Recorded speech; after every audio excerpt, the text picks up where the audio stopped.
writing tools for whatever users need the genomics resources for. We're here in Moscow, Idaho. Ilya comes to us from the other Moscow. There is another one.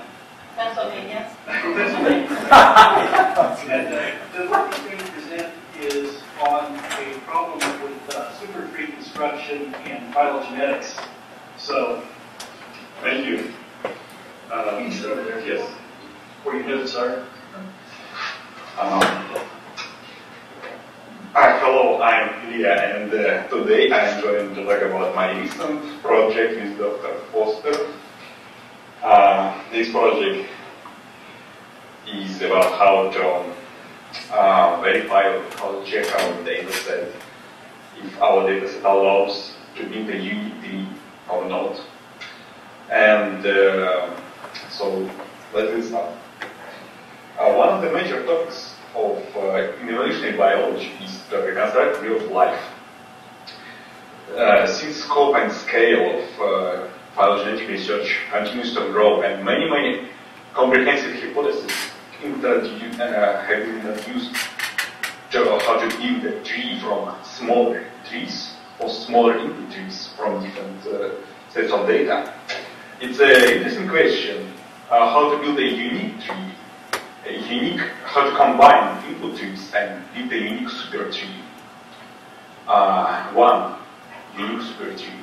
And still in Summers, in 2010, the first people who introduced a concept of phylogenetic decisiveness, and along with technology of a decisive taxon set. Phylogenetic decisiveness is a special property, and it intended to answer a question, can we build a unique super tree from our taxon set, from our small input trees, and can we build a perfect super tree, which means it's a unique tree, or there is many other trees. And also, what can we do with our data set if it doesn't allow us to build a unique tree? How can we smartly or optimally add missing data, fill our data table? Let me describe what does mean decisiveness by using this example. So we have our data table, or data matrix, and set of taxa, and also a data set. Some people also call this a taxon coverage pattern of taxon coverage. And the question is, if we have this data,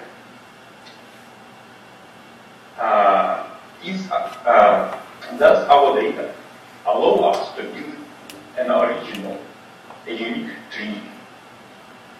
And this is the tree we want to see. If we combine these smaller trees in the middle, these trees are induced from this data set. Can we obtain this tree? Actually, no, because we have 3 different trees, and we cannot choose, we cannot distinguish, we cannot say which one is better. And we would actually have only one tree for our data set. So we have to calculate, we have to see is our data set is decisive. Can we build a unique tree? And still in Summers, I propose four-way partition property.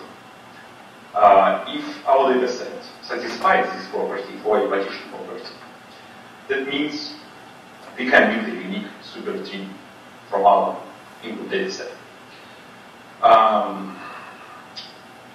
So to do this, we have to consider all partition of input data set, or partition of X, for disjoint subset of X. Then if we can find the quadruple that can be included in every at least one subset of S. Remember, S is here, and our taxon set is here.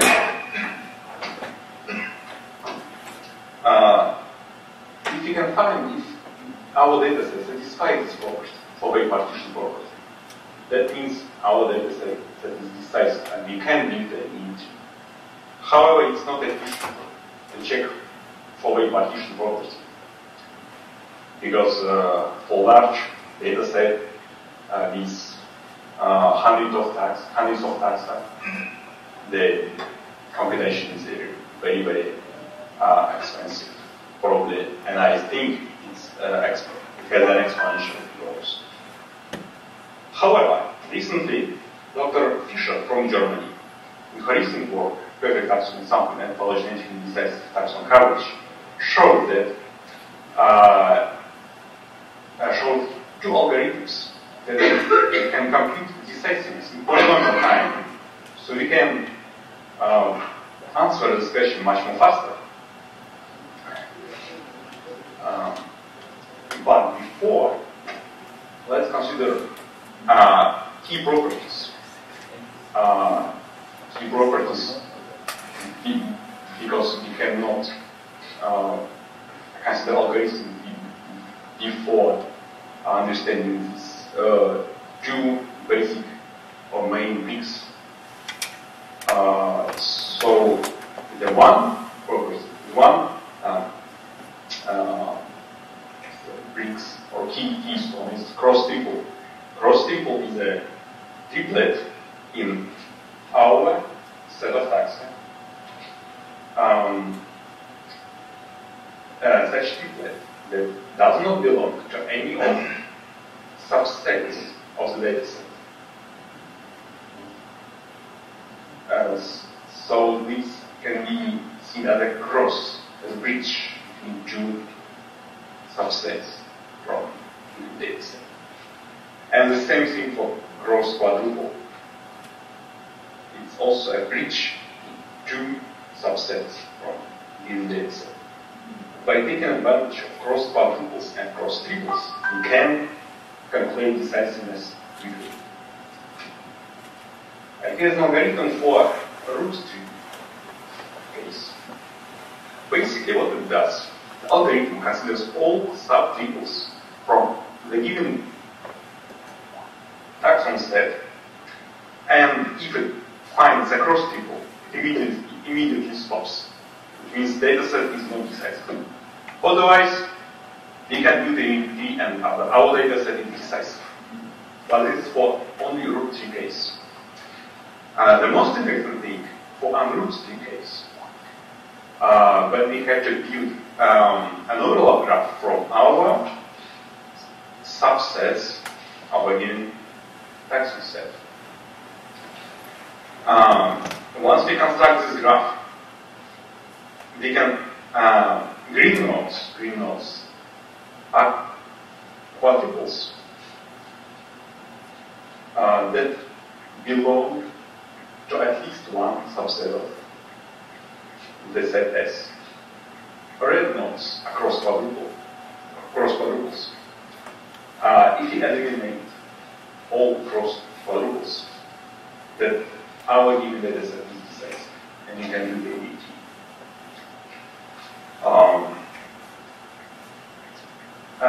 So we propose an algorithm that fixes the given data set by eliminating cross-quadruples or cross-triples for root tree case.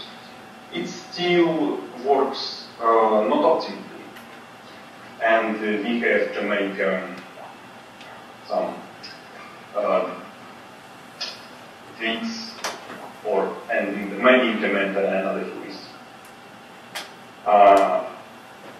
And also this method can be improved by introducing the cost matrix. We introduce the cost of sequencing of each character, of each loci. maybe it's a unique item which can be found in him or in the bottom of the ocean. And finally, we introduced another package, a decisivato. Here I explain why we choose R. It's a beautiful language that can be used everywhere, I think, and everybody, because it is simple and doesn't require expensive toolboxes. And also the main advantage of R is that because it has many nice, useful libraries and fusion buffers. And here's an example of how does it works. So we have one function, is decisive, and we provide a data set, and it gives an answer if data set is decisive or not, and use a matrix. A matrix that we can use, and that shows where should be sequence. There is a timestamp with a low sign. And finally, we have a web version of our program. For those who don't want to install any software on the computer. And future work would be around considering partial decisiveness. Partial decisiveness means if our data set is not completely decisive, but we still use our data set for our research or to build a phylogenetic tree. It's some sort of probability. For example, our data set is 90% decisive, which is good for some cases. Then optimization, because our algorithms are still not optimized yet well, and testing. And we would happy to receive feedbacks from users who can use our work in the research. And I would like to say thank you for those people who involved in the decisivatoR project. My major professor, James Foster Price, PhD student Daniel Beck, Joseph Brown is a postdoc, I think, at MSU, Dave Tank, Travis, and other people who work on this problem. Thank you.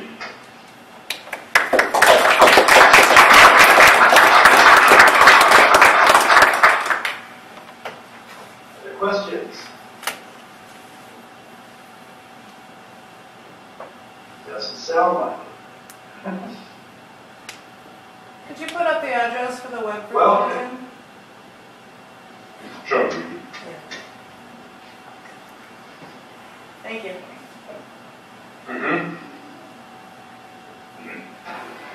Other questions? So I should say, if anyone does check this out and try some data, if you have suggestions or comments, if you find a data set that's particularly interesting to try to decisivator with, please let us know. And you can email me, Foster at UIidaho.edu, or Ilya. Very good. Well, I think this is... Yeah, one question. Okay, great. Yeah. How long, I mean, if you have 20,000 taxons, is this like going to tear a hole in the universe as far as like computation time and crashing computer? Like, how big is the data set before it is problematic? The data set I tested, the maximum number of taxa is 2,000 items, 2,000 species. Okay. And it runs around 10 minutes. Okay. And I'm so for most people, yes, well, yeah, because I implemented parallel algorithms, master worker conception. Without this, it will run probably several days. So for the web version, do you have like a server that will dial out the power moving cores? It's not busy or anything. Yes.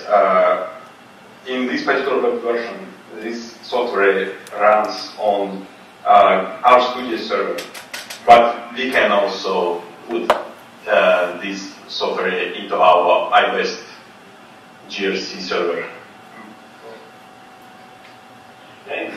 Other questions? Well, I think that concludes it from our end, then. Okay. Well, thank you everyone for attending today. And if you're here at MSU, there are snacks out here since Idaho apparently didn't figure out how to beam their pizza over here. But maybe you work on that for the next meeting. All right, that's it for today.